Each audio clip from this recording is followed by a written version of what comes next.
Assalamualaikum warahmatullahi taala wabarakatuh.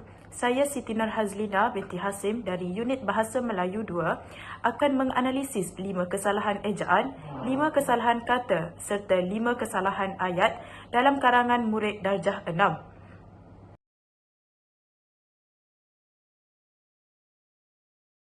Seperti yang kita dapat lihat karangan di sebelah, kesalahan yang pertama ialah kesalahan ejaan munshi, iaitu yang dieja mushi cilik. Pembetulannya adalah munshi cilik.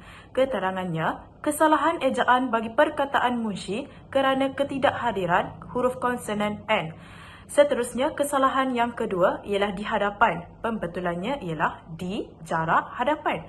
Keterangannya, kata sendi di perlu dieja dengan jarak apabila kata yang hadir di belakang merupakan kata nama yang merujuk kepada tempat. Namun, kata sendi di diikuti kata kerja harus di dekat. Kesalahan yang ketiga ialah kesalahan afifi. Penjelasannya ialah, afifi merupakan kata nama khas, iaitu kata nama khas merujuk kepada manusia, haiwan, tumbuhan, benda serta tempat. Ia perlulah ditulis dengan huruf besar pada awalan huruf dalam setiap perkataan. Seterusnya, kesalahan ejaan pertandingan. Penjelasannya, kesalahan ejaan bagi perkataan pertandingan kerana tertinggal konsonan N. Kesalahan ejaan yang terakhir ialah gon-gon. Penjelasannya, kesalahan ejaan bagi perkataan gon-gon kerana ia merujuk kepada kata nama khas, tempat dan perlu dieja dengan huruf besar pada awal perkataan, iaitu gon-gon bermula dengan huruf G besar di awal perkataan. Baiklah, seterusnya kita akan beralih kepada kesalahan yang kedua, iaitu kesalahan kata. Bagi kesalahan kata yang pertama ialah di pertandingan. Pembetulannya ialah dipertandingkan. Keterangannya, kesalahan pemilihan kata di pertandingan sepatutnya dipertandingkan, iaitu imbuhan apitan di-kan. Yang kedua ialah kata ada. Pembetulannya ialah kata terdapat. Keterangan, penggunaan kata ada sepatutnya hadir sebelum atau berada di hadapan kata kerja. Contoh yang tepat ialah, awak ada makan? Makan merupakan kata kerja. Jadi, ada berada di depan kata kerja makan.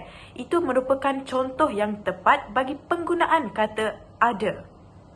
Seterusnya ialah kata terbang. Pembetulannya, kata jatuh.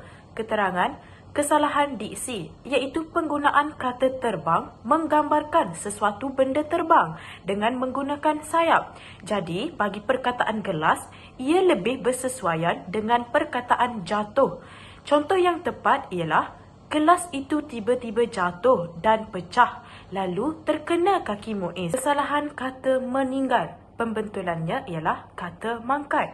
Keterangan, kesalahan diksi, iaitu penggunaan kata meninggal. Sepatutnya, ia perlu menggunakan bahasa istana, iaitu ungkapannya tidak digunakan dalam bahasa biasa serta mempunyai ciri pemulukan dan pendinaan.